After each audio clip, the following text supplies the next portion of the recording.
So here we have a question. 36 divided by 6 in the parenthesis 3 plus 3 minus 4. Okay.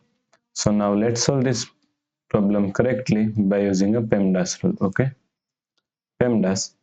First priority is parenthesis, then second priority is exponents, third priority is multiplication and division. Here multiplication and division both have equal priority. So we have to solve it from left to right. Fourth and last priority is addition and subtraction. Also addition and subtraction both have equal priority. So we have to solve it from left to right. Okay.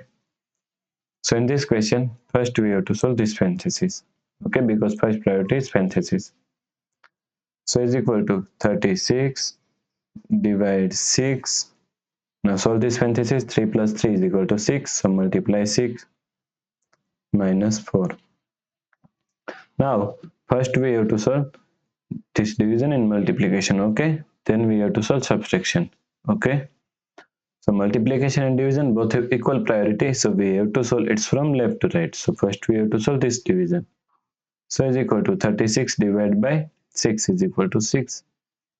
Multiply 6 minus 4. Now 6 multiply 6 is equal to 36 minus 4. So now 36 minus 4 is equal to 32. So the correct answer is 32. Okay.